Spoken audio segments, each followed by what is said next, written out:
Hi everyone, welcome to Beginnings, the show that asks, where do creative people come from? My name is Andy, I'm the host of the show and a writer and performer based in Los Angeles, California. How are you doing in the choir, everyone?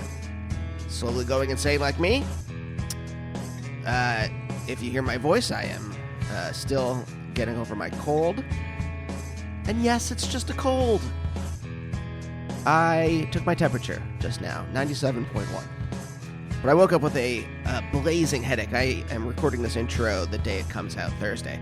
And I realized that, I have built up this edifice structure. I don't know what word you want to use, but let's go with edifice here in quarantine. What is this, day 55? 56? Where it is just a wonderfully built structure, but it is on a swamp. So even the slightest disturbance in the swamp, like a headache in this metaphor, just sends rumbles.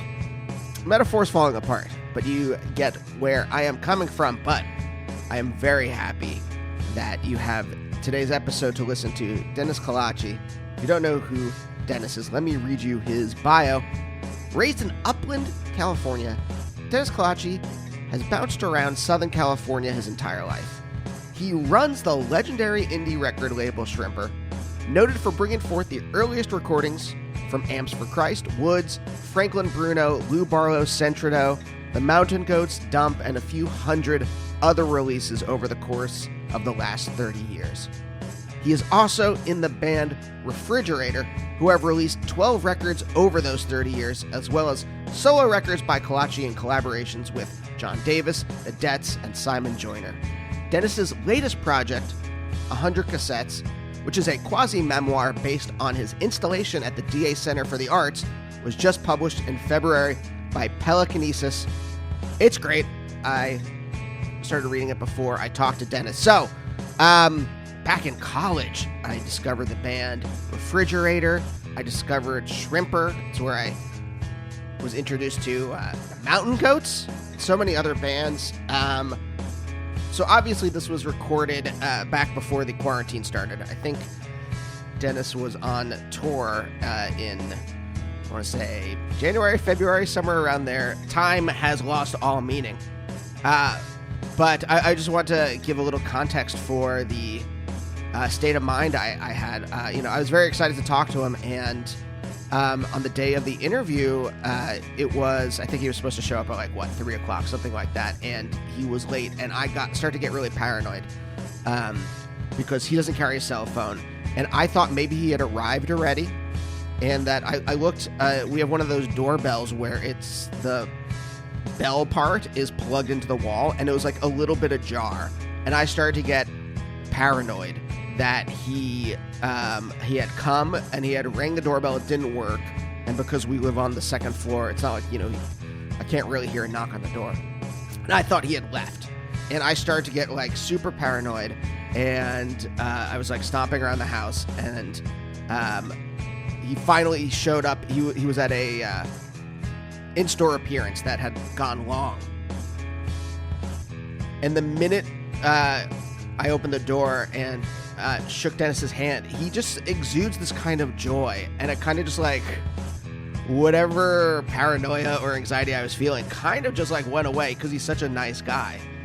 And it you'll hear it in the interview. I thought it was a great talk, especially about creativity and commodification, something that is a bit of an idée fixe for me, because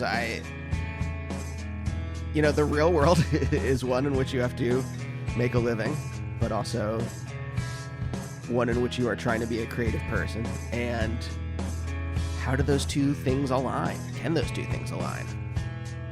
It's an interesting question that has been explored over the last 10 years and will continue to be explored, especially as I live here in sunny Los Angeles. Anyway, thank you so much for listening to the show. If you want to check out other episodes, they're all on Spotify or You can download them at beginnings.libsyn.com. The last 100 should be on whatever podcast app you use. You can subscribe on Apple Podcasts, Spotify, Google Play, Stitcher, a bunch of other places. And you can find me on Twitter and Instagram at Andy Beckerman. Got some great episodes coming up, including Rob Guillory, who created the wonderful comic series Farmhand. Just Monday, I talked to Tim Smith from the band Midlake. We had a really fascinating talk about writing music and creativity and faith, Christianity. Very, very interesting. So stay tuned for those. But for now, let's talk to Dennis.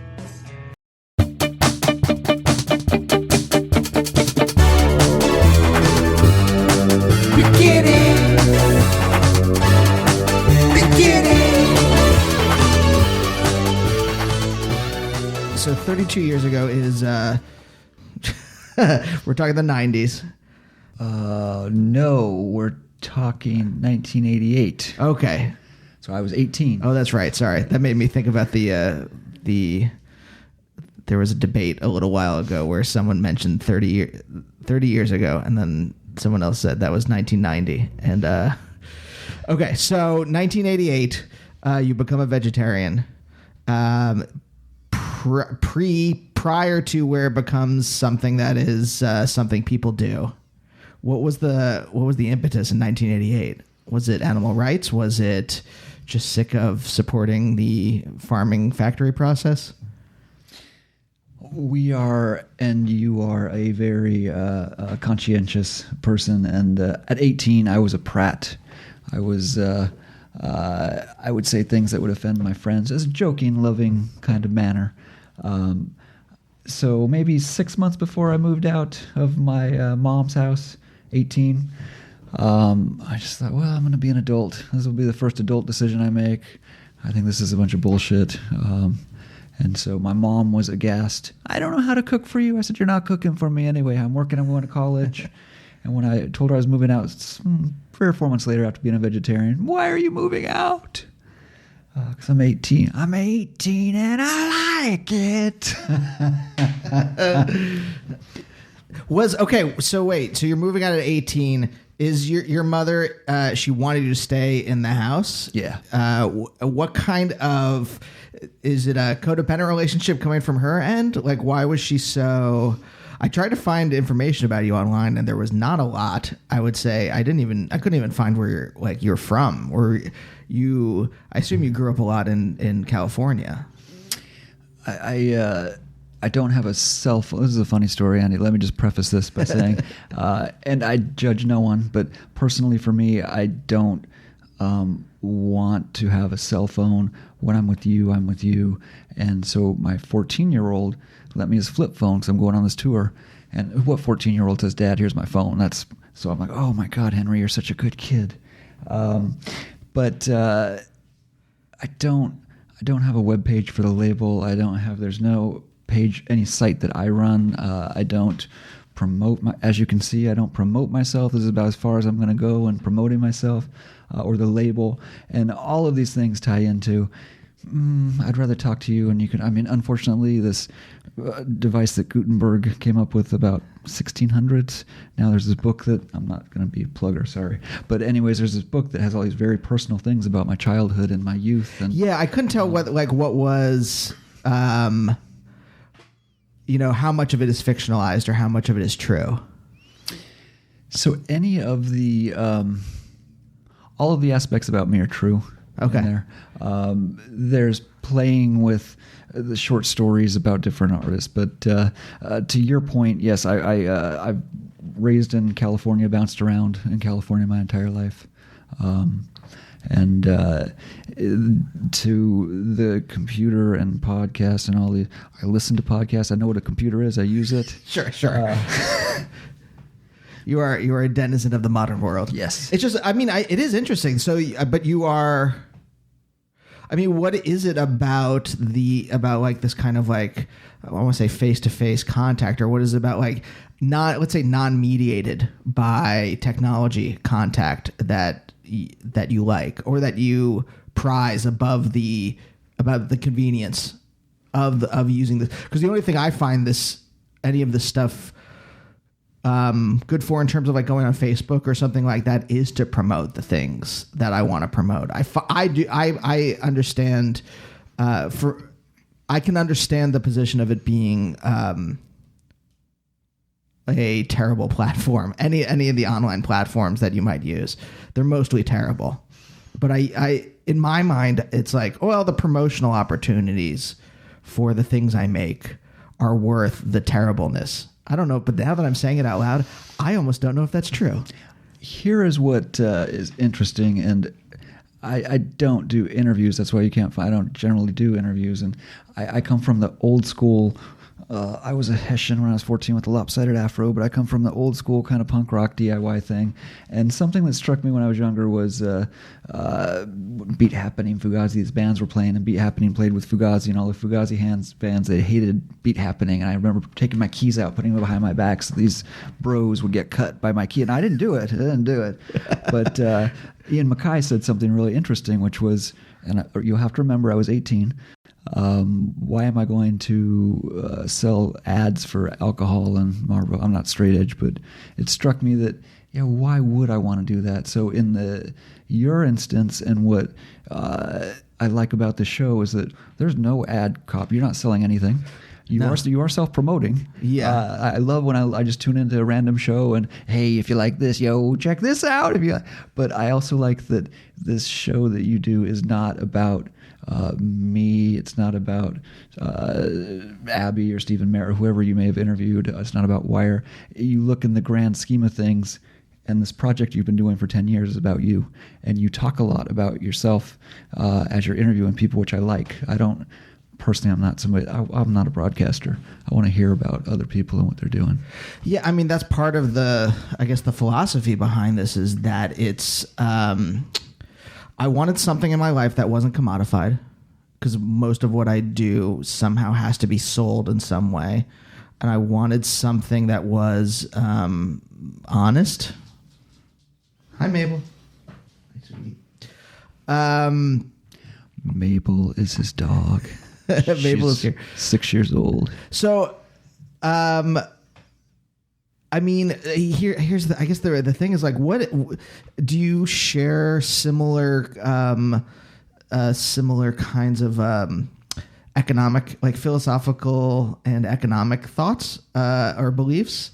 Like you said, you were punk when you were younger.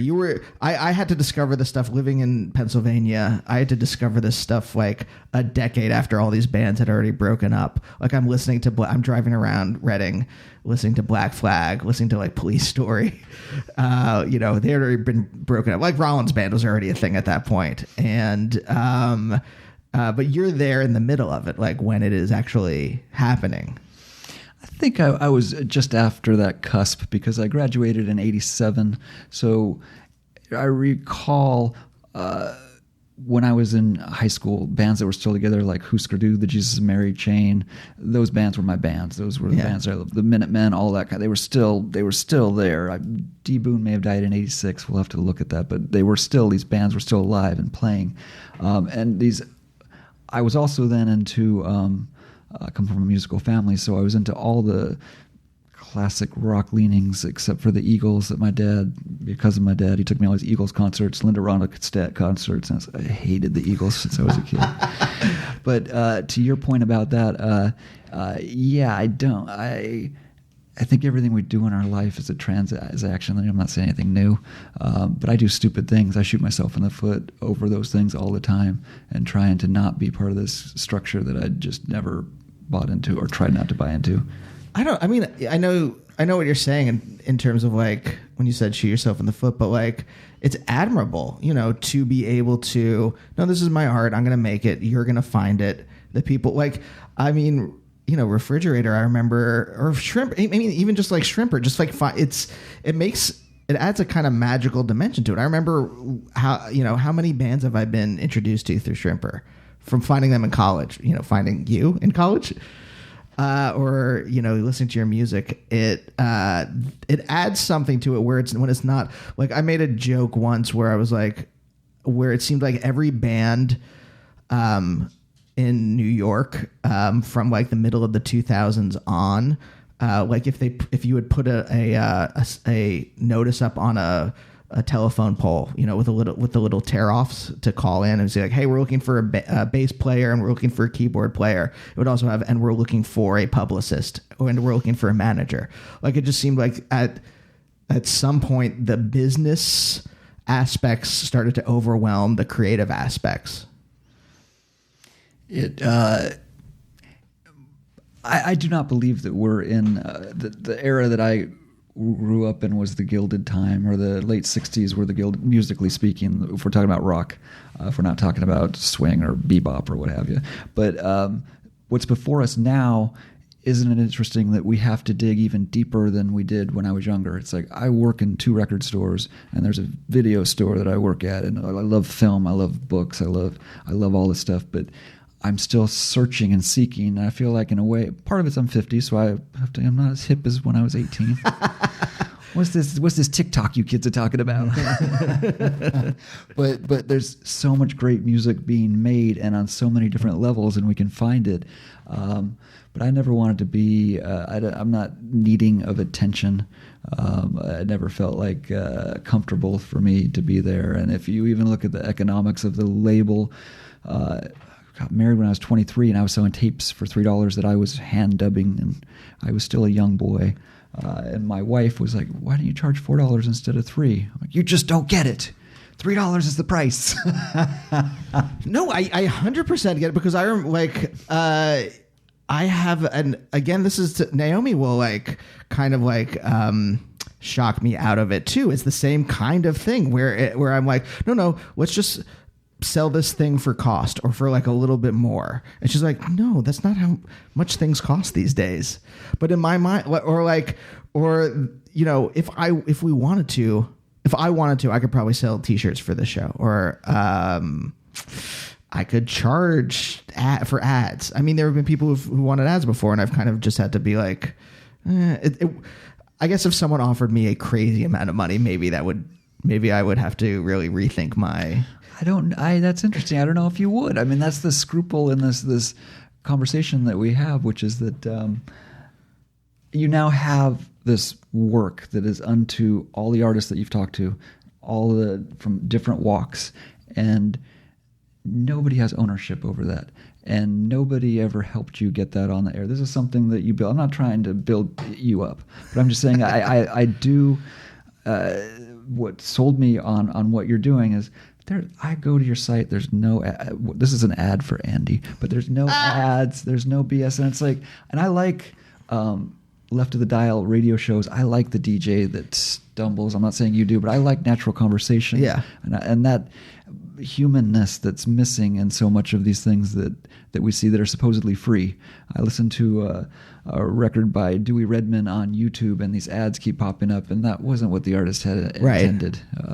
So that freedom and what you're doing there, it isn't silly. And Naomi's a very sweet person, looking out for you. I mean, now here's the thing, which is, I think a lot of this stuff also comes out of economic background. What was your economic background growing up?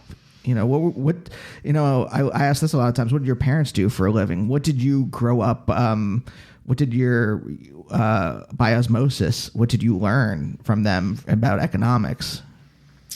They were both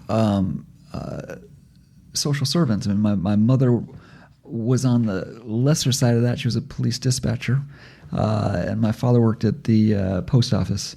They got a divorce when I was young.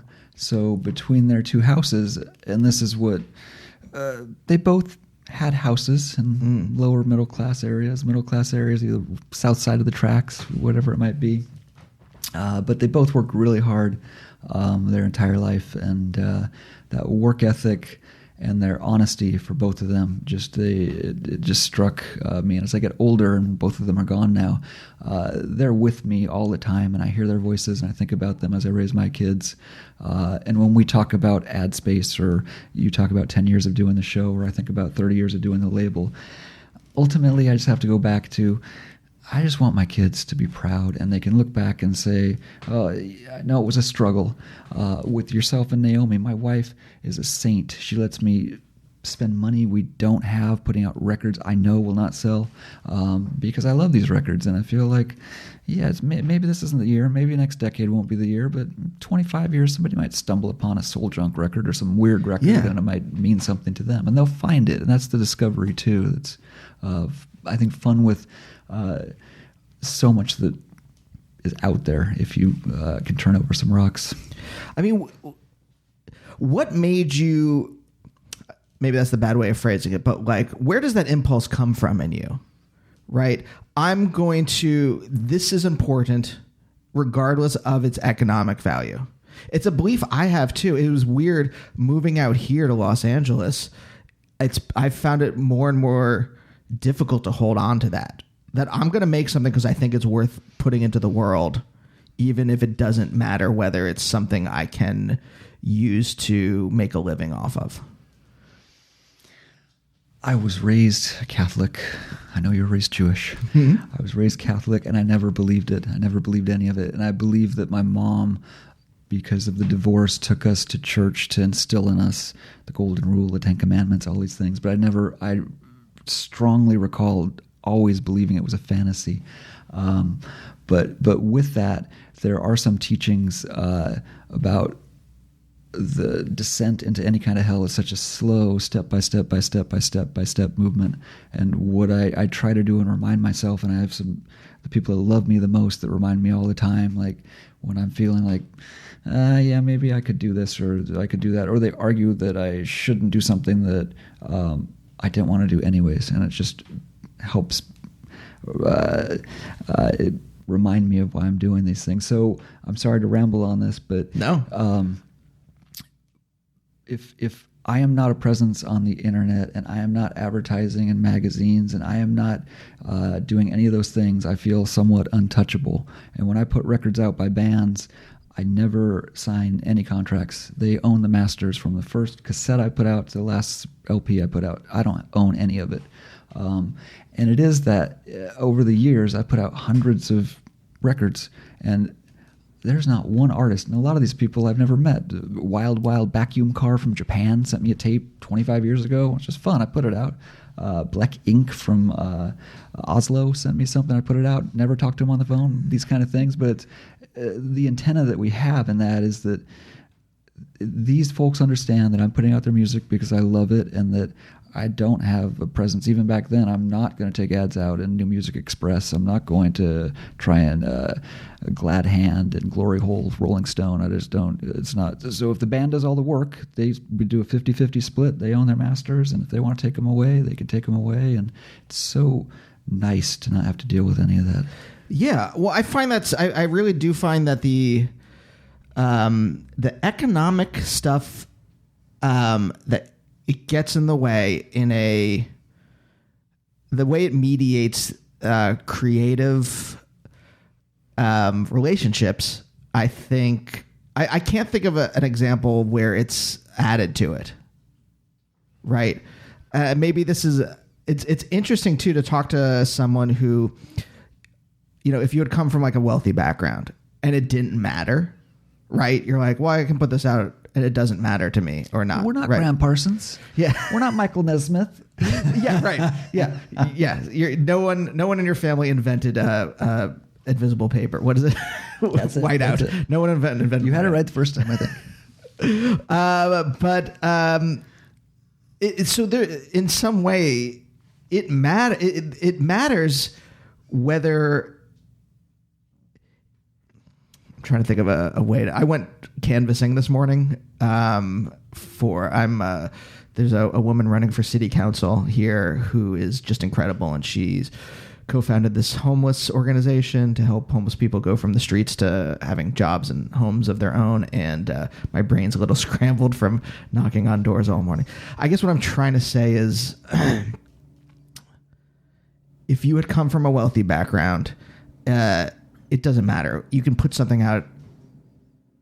It makes money. It doesn't make money. There's not, you haven't, it's almost like in doing so, you're extending into the world, your own values in a more concrete way. Does that make sense at all? Let me put it, Yes. what you're saying, and show you. This is something foolish that I did, and I feel so good about doing it. But financially, this was the dumbest thing that I've done financially, which is when Donald Trump was elected. I had a simple Roth IRA, and I had moved all of this money into solar power. I didn't want my money invested in Walmart and Target and Arco and whatever it was. So I had moved everything to solar energy, thinking that, well, then I'm kind of clean. I'm not making as much money as I could. Again, don't do this at home, kids. A foolish thing that I did. But my wife and I talked, and it was just, it's not as if it's $300,000 we have here. Why don't we just pull this money out and put it in a CD? And this is 2.5 years now. Mm-hmm. No, we're 3 years in. I'm sorry. We're 3 years in now. And I knew that if I invested that money in what this administration was doing, that I would make some return. Instead, I get my statement, and last quarter you made $4.82 on this, whatever it is. It does begin with you. And again, I'm a fool and an idealist to a degree, a caustic one, but it matters what we do. And if we can afford to do it, I'm lucky I can afford to do that because I own a house. I'm paying it off, but there's equity that I'm getting there. I mean, what was it about Catholicism like that stuck in your head? Next to nothing, really. Because there are, I mean, there is definitely a lot about at least Jesus' teachings that I find important, even if I don't subscribe to anything else, any of the religious or any of the trappings of faith of Christianity or Catholicism specifically. And I don't know, there's something about there's something pure again about the kind of like ethical beliefs that come out of Christianity or Judaism that I find to be very important. And it guides me in some way, maybe again, negatively in terms of economic value. I guess those two things are kind of at loggerheads with each other. Well, I know that you're not involved in the church, the synagogue right now. And I don't know if you had a similar turn or what made you decide or what age you decided that this isn't for me. And those kind of pressures that maybe your family didn't care so much, and maybe you were free to choose this life. And maybe you weren't. I mean, I see some people that are trapped by the church, and I've seen, just as you're saying, I've seen some people that do just beautiful work through the Catholic Church, or they do beautiful work through any of their churches, the Muslim. And it is such a personal thing, and any tool can be, it's a cliche. I won't even say it. I know. I sometimes find myself like I'm saying something like that, and I'm just like, it's so banal. Everyone knows, you know what I'm saying. Andy, let go, let God. But no, I guess, I don't know if there was a moment where I checked in and I realized I just didn't have any faith. Whatever that feeling of faith is that seems other people have. I never had it. I don't believe in God. It is, it just wasn't there. And I found temple to be really boring. It wasn't, I'm not a hedonist, but I don't want everything. Once I get to choose for myself, unless it's something I think is going to lead to something worthwhile, I don't want to have to do it. So I just stopped going to temple when no one was telling me I had to go. I just stopped going. And every once it tapered off for like a decade or so. I would go on the high holy days. I would still keep Pesach during Passover, and now I'm just fasting on the high holy days. And I'm like, that's about it. It's pretty good. Yeah. I find significance in the fast, right? Mm-hmm. There's something about it on the Day of Atonement. You are supposed to atone for your sins. You fast to so you concentrate on those things and you don't think about your worldly needs. And I'm like, oh yeah, there's meaning in that. Whereas most of the other stuff was, I don't know, not meaningful, but not super meaningful to me, I guess, at least, if that makes sense. You mentioned that you like the fasting, and I wonder, there's people that are motivated and self-disciplined, and that is the part of it that you hold on to a little bit still. It speaks to that self-starting. I'm not saying that everything, I feel the same way. I just do these projects that nobody in the world knows about, but I'm following through. I'm working for hours on something that nobody's ever going to see because I've got these defects in my genetic makeup. But it is that why you leave or why you stay or how you reflect on things. You meet a lot of people in your life that were raised Catholic and they just have disdain and they love Anton LaVey, and it's the same thing. It's the same Bible that you're reading. It's just Anton LaVey is just having sex and fucking monkeys. It's the same. But what you take away and what it means, and it's always a reflection when somebody says, "Oh, I was raised in temple and I hate that shit," and blah blah. It's hard to take a concept that large and just throw it away. I find for myself anyway. What you're saying. Yeah, I mean, I've never. I just mean the actual physical act of going there and worshiping. I didn't find meaningful. So boring. They don't have ska in temple. Yeah, where's the horns? Get some horns in there. I do remember though at my confirmation, myself and my friend Eric, who was a drummer, and then another guy in my confirmation class who played guitar, we figured out like what I'm going to call indie rock indie rock versions of the like songs that we had to do for the service, and they let us play them. So It was something. Yeah. Yeah. I guess I'm like really grasping for straws here. I'm like, that's a thing they let me do. That was fun. But okay. So where did you grow up exactly? Upland, California, which is just on the edge, San Bernardino and LA County. It's in San Bernardino County, but yeah. Is it I'm going to guess it's not like a huge place. Well, when I was young, there was a lot of citrus groves. There was a sun-kissed plant there. My dad worked there. And of course, it's been redeveloped and it's just strip malls, and every day, what you see everywhere. But there was, it sounds so old, but there are memories of myself and my friends playing in these overgrown lots that now stands a Walmart. And so it was a very waspy kind of town. It was people that I'm never going to go back home now. But there's a lot of people living there that this was a step up. So this is, or they feigned wealth, or they wanted that veneer to a degree. So you find that in California, further and further east you go, every city makes fun of the city that's more easterly than they are. So in Upland, you make fun of Riverside, and in Riverside, maybe you make fun of San Bernardino, and in San Bernardino, it just goes on. And that insecurity in these communities, not with everybody that lives there, but is interesting. Even as I bounce between the 30 miles between the two stores, one's in Riverside and one's in Claremont, and Claremont has all the colleges and all the town, and Riverside, there's a university right by that store, but it is so different. And what I see in these places that are off the beaten path is, in this day and age, you still see that collective of people getting together. Like, we're in Shitsville nowhere, and there's 6 of us that read and dig foreign films, and we need to find each other and get together and do something. And I don't know if even on the East Coast, if you saw that moving around or when you were younger in the different communities around you, but it seems to be a common thing from a lot of my friends and people that grew up, at least in my generation where we're from. I mean, it was tough. I mean, we grew up in the same kind of atmosphere, and this, we didn't have the internet really, right?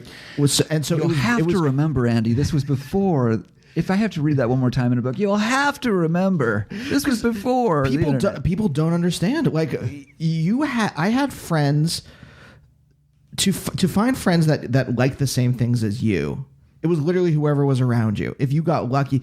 So Reading is 45.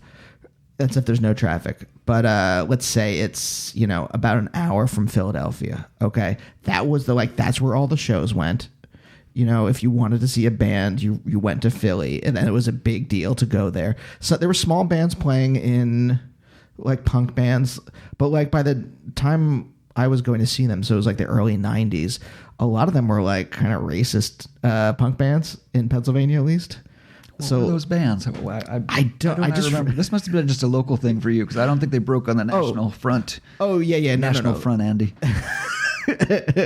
No, this is, yeah, no. So Pennsylvania, as I learned in religious school at some point, was full of white power groups. And so there were, I was just at some show. This is one of the only memories I have of it, which is like, I went to a show at some like VFW near my house, and I was like looking through the 7 inches, and I noticed, I'm like, wait, why do some of these have like swastikas on them? And that's when I was like, oh, that's what's going on here. But like, it's not like you could go online and like find a bunch of other people who like the same things you liked, or find a message board even of people who like the same things you liked. It was just whoever was around. And you were lucky. I was lucky, I think, that I had a couple friends that liked the same music and like the same movies that I liked. But like, what else do you like? What else do you do in a town? Like, how big is Upland? It's small, right? Upland, we had my brother is 4 years older than me, and he's in Refrigerator. And my childhood friend, Chris, who plays drums in Refrigerator, I've known him since the 4th grade. So this is that's already, what the fuck is wrong with you and your band? It's, Daniel, who joined much later on the bass, but the three of us had this imaginary world of, we drew our own comics and we had fake bands, right? Yep. And we same thing you probably did. We when we formed this band that was really terrible called the Bucks, we would go to the Ralphs at 2 a.m. when we got our license and film videos really quick, and we thought we were so funny. But we just kept doing all these things, and just to crack each other up or to do something, and we didn't realize in doing this that we were practicing this craft. I mean, we wrote 2,000 songs, and 1,800 of them are just awful and just terrible. Right, yeah. And 180 of the other ones are like, maybe. And there's 20 that are, there may be something here. But it's that when you're in a small town, and as you were saying, you find those people. And when I first found Wicker Spigot, right before I started Shrimper, they were in the city over to me. They were Claremont kids. But it was like, oh my God, these guys speak the same language. They're doing this fucked up weird thing. And soon thereafter, it was Nothing Painted Blue and John Darnielle, the Mountain Goats. And we were all very different musically in what we were doing, but we all recognized each other, and we just bonded over these things. And I look back now at how the label started, and it was like, that's maybe some scenes, do they start like that? Or are we seeing 6 great bands from a scene? I'm not saying this was 6 great bands. Take Refrigerator out automatically. I'll say don't. But I'm saying that there was so much time to grow, and this thing that happened over time, all the embarrassment, and I mean, there's still embarrassment, but the majority of it that we were able to work on. Right. So, I mean, do you take it that there was no pressure? There was no one looking at you guys. Right. So you were able to kind of it was able to grow from the inside as opposed to some kind of outside pressure. Does that make sense? There was no outside pressure. Yeah. There was, none of us ever imagined that we would make money or have a career doing this. Maybe John, maybe Franklin, sure, later on, sure. Yeah. All of these people that I grew up with in that little scene, they're all still making music. I'm doing shows with Simon Joyner, who I put out his record 30 years ago, and in your own life and doing comedy, and some people just go to the easy route. I'm just going to write shitty scripts that I'm not proud of, but I can make a lot of money, and this is what I'm going to do. Yeah. And it is difficult if you're slogging away at another job for some people, and then you have to do the comedy writing on the side, and you do these shows, and 6 people show up, and you can't keep calling the same friends, and it's that kind of, I don't want to call it pressure, but, why am I doing this? That thing that happens to all of us that are doing these things kind of under the, outside of the spotlight. Yeah. Yeah. I mean, I think there's an interesting line you cross when you go from doing creative things because you think they're important or you have something you need to say, to doing them as a career, in which you have to start making compromises, or you have to start saying certain things like, all right, well, I'm going to write, I know this is terrible, this thing I'm writing, but I know it will sell, so I'm going to do that. And then I'm going to write this thing that isn't that is something I believe in. But it's somehow, even in crossing that line, I found that you lose something touches you. You can put it as simply as Chris Rock. We love Chris Rock, but he did all those shitty Adam Sandler movies. And when I look at Chris Rock, I'm like, no judgment, but it's like, man, those are blemishes. There's people that are my secular saints, artists that I never want to meet, that I love and adore because I see that they did this. They took this hard road. And this is not to belittle artists that make a living doing music. And I respect them so much, people that go on the road and leave their family. That is the hardest job in the world. And when I see what my friends that are successful doing music are doing and that they love writing music, they still love it, and they've got this weight of the economics on their back from it, and they're in their 40s or 50s now, and they have physical problems, and traveling is difficult, and they have a 2-year-old, or they have a mom that they have to take care of. It's all fraught with these difficult decisions that we all have to make, and it's just, where are you going to land? And we're all paying one way or the other on where we land. I mean, do you also, like, when you're growing up, are there other things? Okay, your parents, you said they're both very hardworking. What else are you seeing, either from them or maybe from your peers, or other things that you are ingesting, artists maybe, that go to build this as your worldview?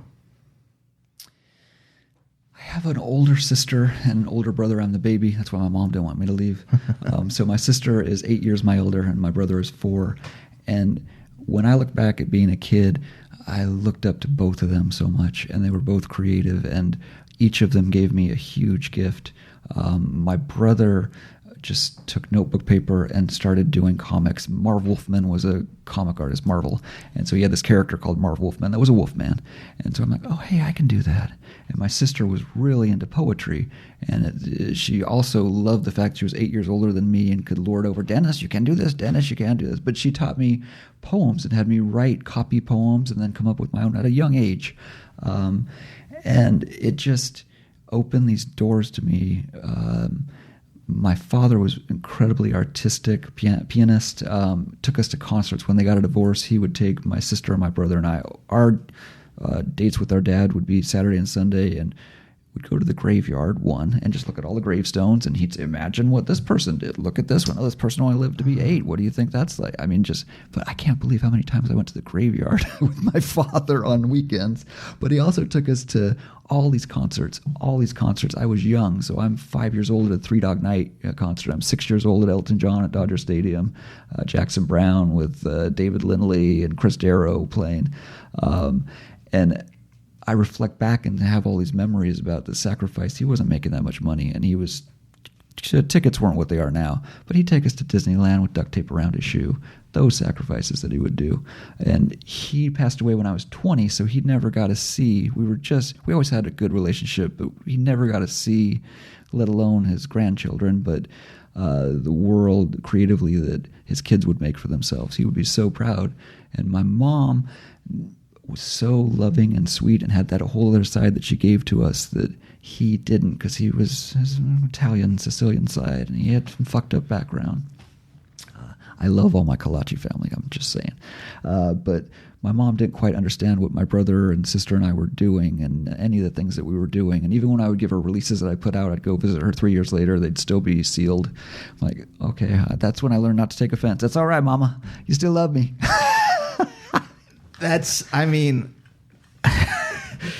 There's a lot there, but I mean, the last thing I spent years kind of, I don't know about resenting, but feeling hurt that my parents never understood any of the things that I make. They're still around, and I still, at some point I gave up, like, hey, listen to this podcast, or listen to this, I used to be in a band, listen to this album. I don't think they ever understood anything. And I was hurt by it for a long time. And then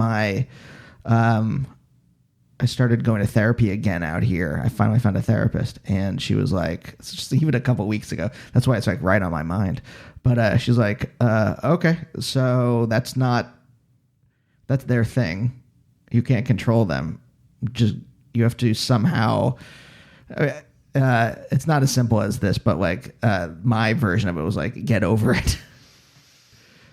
And it's like, you have a good relationship with them. Okay, so they'll never understand the things you make. Okay, that's it. That's not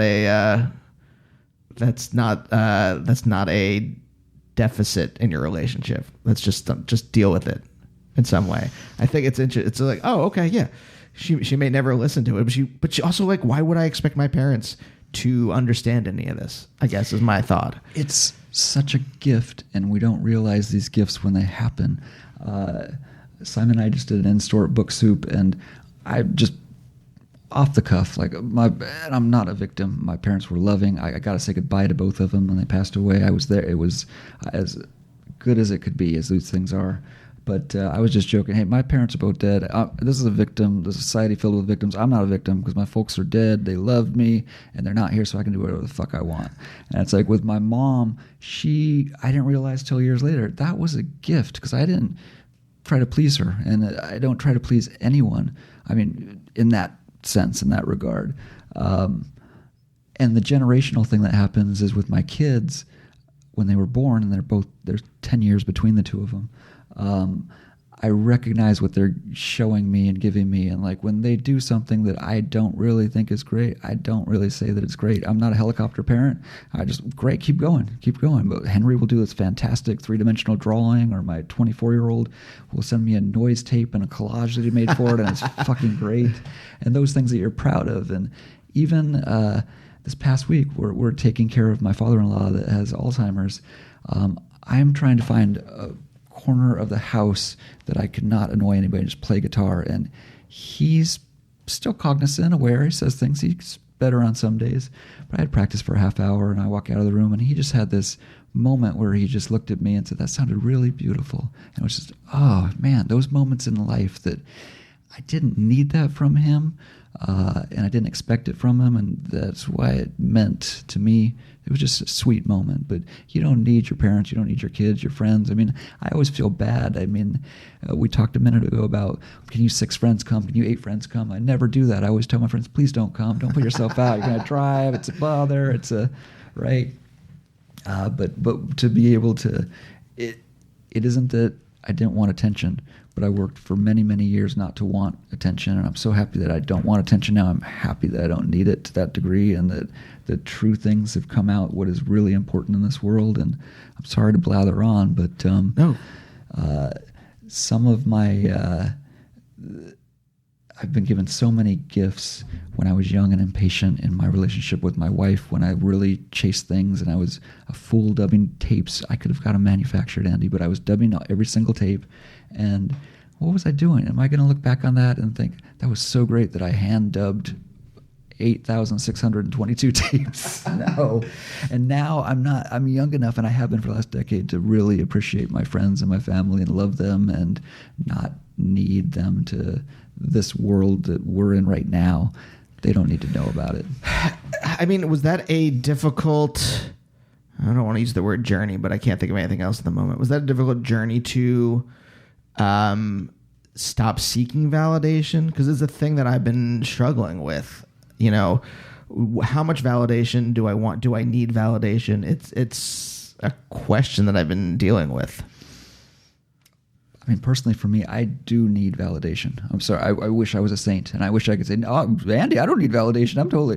But you know, whether it be at work or hey, thank you for doing the dishes, or I mean, come on, just recognize something.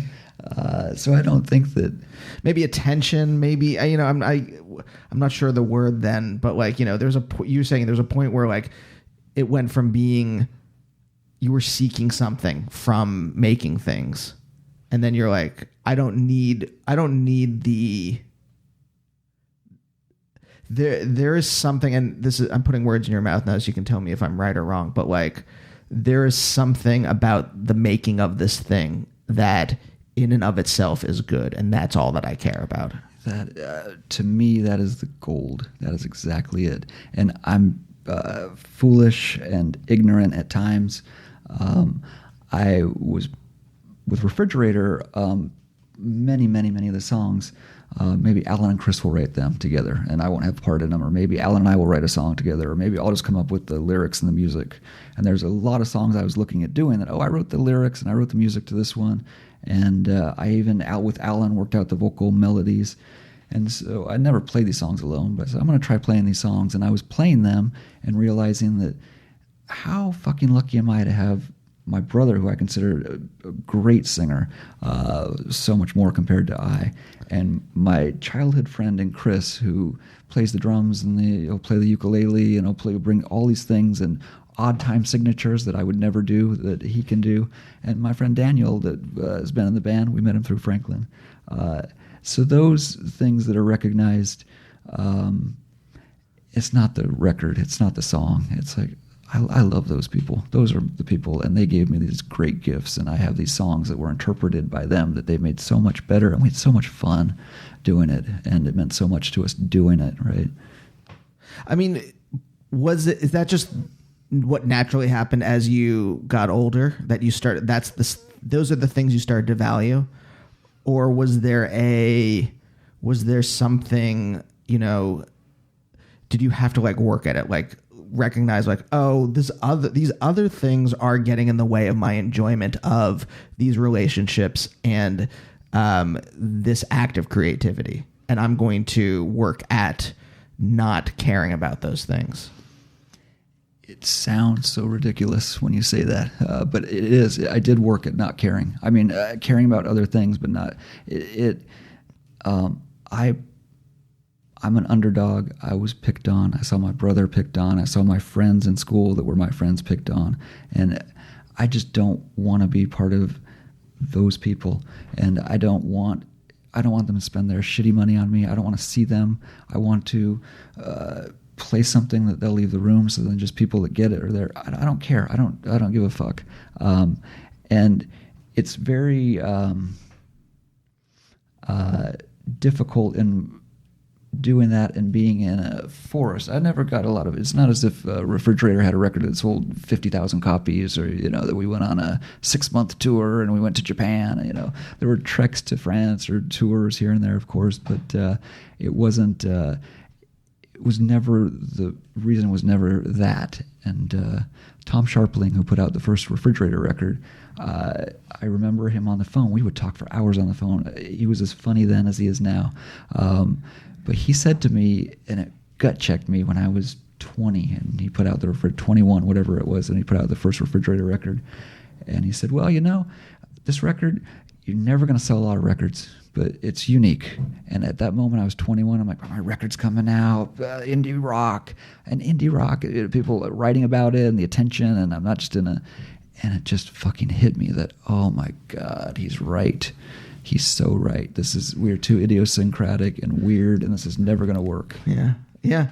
That was something I've had to contend with really in my life. Like a lot of the things that I do that are just a pure expression of myself are just niche projects, and there is just a ceiling on who will like them. But the people who do like them are like, it matters in some way. I think obviously more for yourself. I think who is more prolific than I am, right? That is something you had to contend with at that point. I mean, was that the moment where you were like, oh, okay, I get it, or did you have to or was it a process? It was. There's still, even today, the idea that I hear some great records that break through. I'm like, hey, that's interesting. This could happen. But and I'm not fearful of success, and I feel like I've had so much success in my life, and attention paid where it needn't have been. Some of the records that I was involved in personally, but it is not. It is not the world's place to get to come into my mind as I'm working on something creatively. And that's what I've always, at that point, being 21 and hearing that too, it meant a lot of things to me. And I really did look at, maybe this thing that I'm doing has value to me and it keeps me sane. And maybe this is my therapy. And I've gone to therapists here and there and talked about deep-rooted things. You're never going to get out of this ditch by just writing stupid comic books that I did. it's interesting that we do these things, and I do want to underline again. So many artists that I've known, I've been so lucky that the most beautiful, sweetest people, thousands of them that I worked with and collaborated with on so many projects. I don't know how anybody gets that in their life and can sit here and tell you. And I'm not nostalgic. I don't go back and listen to old Shrimper records. I don't go back and listen to Refrigerator records. But I'll hear a record by Awe Club or something. I'm like, oh my, this is such a weird. I love this record. Such a weird record. Who would put that out? Who would record that? I was able to, with some friends, put money behind this thing that we loved. So that's sweet. I mean, it is in a way that like I'm struggling to think if I've talked to someone else where the pure expression of creativity. It's a bad way of putting it. I was just trying to figure out a different way of saying sweet. There's something tender about that, about being able to like, yeah, look, we put this, we did this just for its. I'm not a huge fan of Kant in general, but I like his ethical beliefs, where he's like, you don't do certain things because they're just wrong to do, and there's a whole philosophy behind why it's just wrong to do. And his logic, though, you get to his dead end logic sometimes. You're like, oh well, I can't. Yeah, go well, that's. I mean, that's why I'm like, if we get into the categorical imperative, there's trouble there. But I like you just don't lie. And that's what Andy's doing today. Yeah. He's just gonna not lie. You were 30 minutes late. Your T-shirt looks like you got it off the rack at a thrift store. But I still like you, Andy says to me. Well, there is there is you are exuding joy in a way that is palpable, and I think that comes from this. That's why I'm like that's what I'm, I guess, trying to figure out or interrogate, this idea of like you are exuding this feeling, and I guess it comes from this kind of like long history of this kind of putting this tenderness out. Again, does that make sense? Okay. I'm trying to connect the things that are maybe not connectable. I don't read record reviews. When I was younger, I did. And one of the first Refrigerator reviews that we all liked, probably the only one we all liked, was somebody said about one of the early recordings, it's like watching a really good foreign film without subtitles. And to me, that was, I don't need to read any more record reviews. That's exactly what I feel. It's like there's a language that when I write, I'm not conscious of what these things necessarily mean. I don't sit down and I'm going to write about Sheila and John's divorce. I'm going to write about that fucking marriage story and how much I hated that film. I don't sit down and do those kind of things, but I just stream of consciousness, write, and then look back, and I don't edit to too large of a degree. I'm not precious about things. Alan will sometimes just cross out a line, and I have to cross it out, do whatever, or he'll have a line. I'm like, oh, could you kill that line? And that's how our band works. It's really very, I think, unique, and that nobody's precious about what we're doing. Do you think it comes from the fact that your bandmates are your childhood friends and your brother, right? You have grown together, both existentially and creatively. Does that make sense? Do you think there's, and I was thinking about that earlier too, I guess, to piggyback on top of that, if how has your relationship grown and changed through the years? Well, it has changed, and it's gotten, as you hope things would, deeper. And you age and you get beat up by this world, and you hope that you don't lose any more of your friends to suicide or drug addiction or freak accidents or health problems that all of us see. So seeing in my life, I've seen like my brother when he had a heart transplant and he just fell ill, fell down on the floor, and doctors told me he had 3 days to live. I had no idea. Just boom, he's going to be dead in 3 days. Get over it. Those kind of things. He got the transplant. He's doing great, fantastic.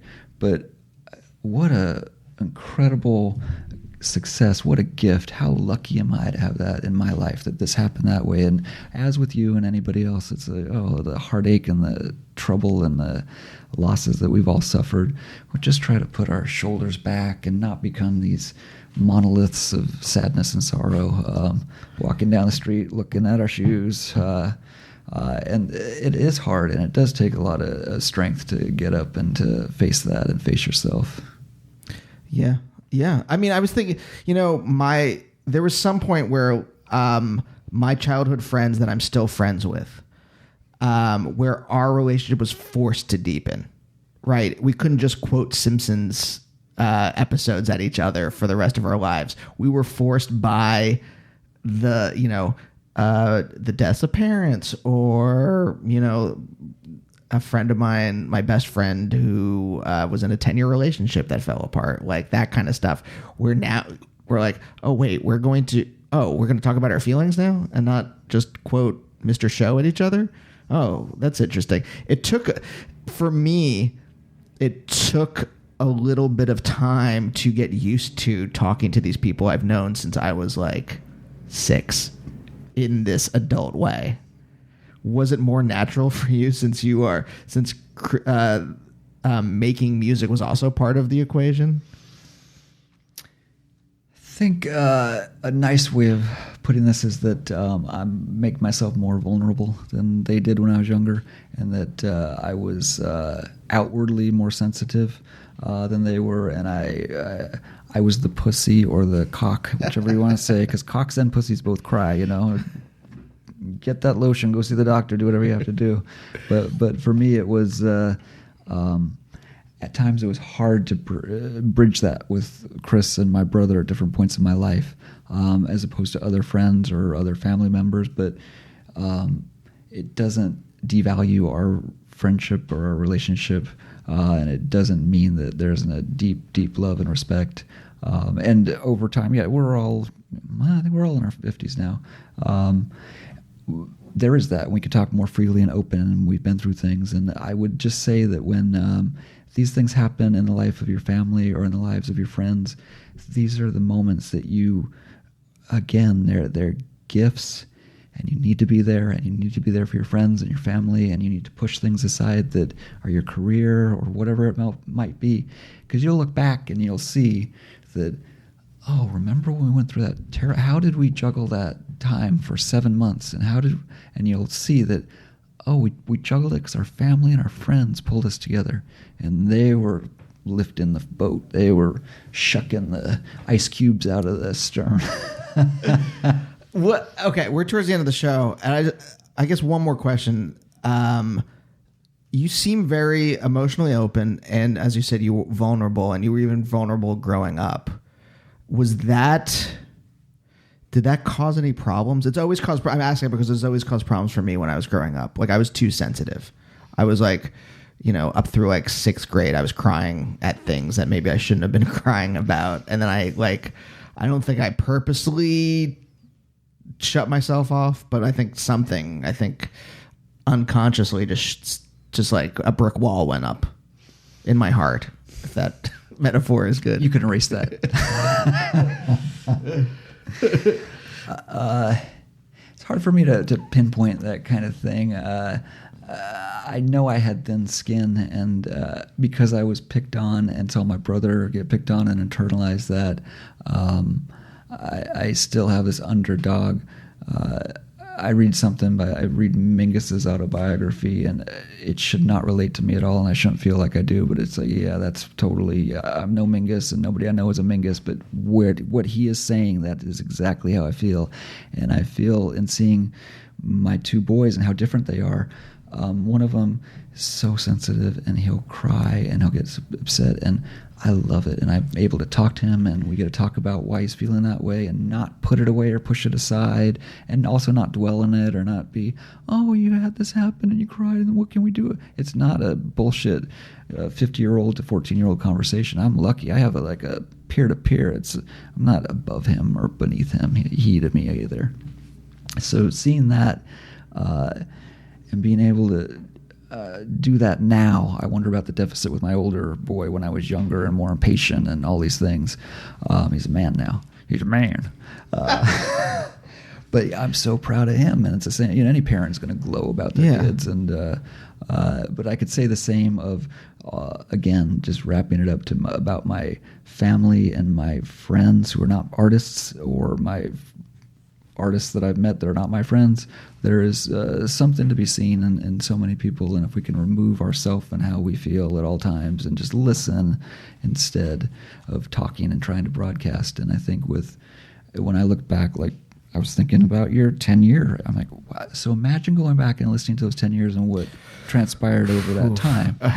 And so you're never going to do that. And with the label, I think about go back and think about those 30 years, all those postcards that are all there for you to go back and look at. I'm never going to do it. Yeah. But I can see where it got me and what it did for me internally. It has nothing to do with financial, or I'm an artist, I'm a creative person. It's got nothing to do with that. It's like, I was able to see something here that taught me something. I mean, were your parents this open? No. My mom was no, and my father, he would do very sweet things, such as when I was 8 or 10, he would give me articles from Ann Landers or something, or when I was 11 or 12 going through puberty, he'd give me articles about, here's all the great artists that are gay, and just those kind of just letting me know that whatever I do, he's going to support me. And I look back now, I could tear up thinking about it, but for him to have done that and speak to me in that language, it must have taken an awful lot for that man to do. And he was a very sweet, tender, and I see that in my kids. I see my dad. So there were at least these seeds in your childhood that allowed you. It wasn't like, I always describe my parents as very loving, but we just never talked about emotions. It just didn't. It wasn't a topic of conversation. You acknowledged them, and that was that. Right? I'm feeling blank. End of story. But it seems like there were these kinds of there was the foundations in your childhood that let you become a sensitive person. Yeah. Unless it's because it just seems like the way you said it, that you were always like this, and it wasn't like you had to struggle to become a sensitive person. Well, we won't keep the poor lonely people or happy people that should be doing something else. But I had rage when I was young too. I would throw my big wheel at somebody. So it's this weird, right? And all these things that we have to temper and learn from and try to outgrow, if we can, the ridiculous things that I'm still trying to outgrow. Yeah, somehow those things are connected. I haven't figured them out yet. Right. But I get that resonates with me. Yeah. Well, I mean, thank you so much for taking the time. You too. Thank you. I know you are only here for a day or two, so I really appreciate it. Thank you. I do appreciate it. Cool. Well, thank you so much, and we'll see you guys next time. Bye. Bye, oh, bye, oh, bye, oh, bye, oh, bye, oh, bye, oh, bye, oh, bye, oh, bye, oh, bye.